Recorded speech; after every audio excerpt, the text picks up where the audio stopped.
Il était une fois, par un matin lumineux et ensoleillé, un groupe d'amis se réunit au parc pour une journée de jeux et de rire.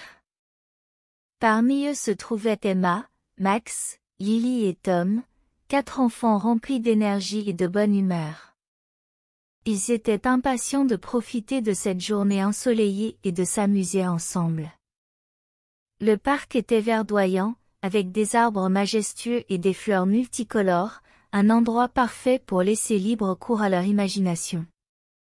Pendant qu'ils jouaient avec leurs ballons rouges vifs, l'excitation était à son comble. Mais soudain, un lancer maladroit de Max envoya le ballon dans les airs, plus haut que prévu. Les enfants regardèrent avec horreur alors que le ballon s'élevait dans le ciel et se retrouvait coincé entre les branches d'un grand chêne.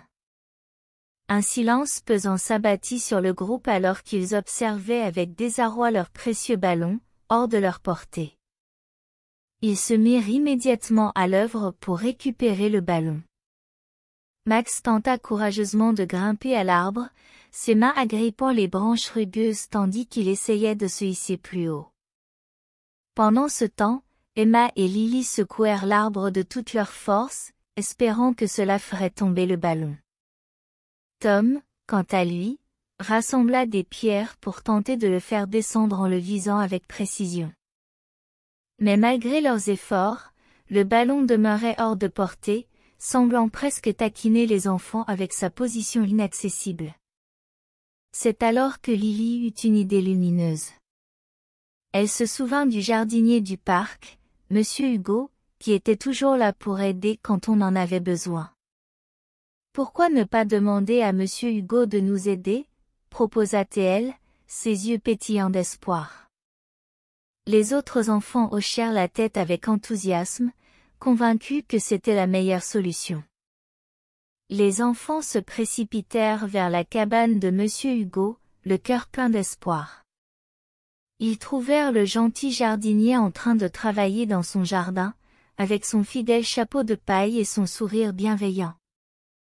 Avec empressement, ils lui expliquèrent leur dilemme et lui demandèrent de l'aide. Monsieur Hugo écouta attentivement, puis avec un sourire rassurant, il se leva et emboîta le pas aux enfants vers le grand chêne. Avec son expérience et son savoir-faire, Monsieur Hugo prit une longue perche, et d'un geste habile, réussit à décrocher le ballon des branches de l'arbre. Les enfants poussèrent un cri de joie et d'excitation lorsque le ballon rouge brillant retomba doucement au sol, en sécurité entre leurs mains. Ils remercièrent chaleureusement Monsieur Hugo pour son aide précieuse, les yeux brillants de gratitude et de bonheur. En jouant, les enfants réalisèrent l'importance de demander de l'aide quand ils en avaient besoin. Ils comprirent aussi que, parfois, travailler ensemble et utiliser les bonnes ressources pouvait résoudre les problèmes plus facilement. Ils remercièrent encore une fois Monsieur Hugo pour son aide précieuse. À la fin de la journée, les enfants rentrèrent chez eux avec des souvenirs heureux de cette belle journée. Ils se promettèrent de toujours demander de l'aide quand ils en auraient besoin et de se rappeler que l'amitié et la coopération pouvaient surmonter bien des obstacles.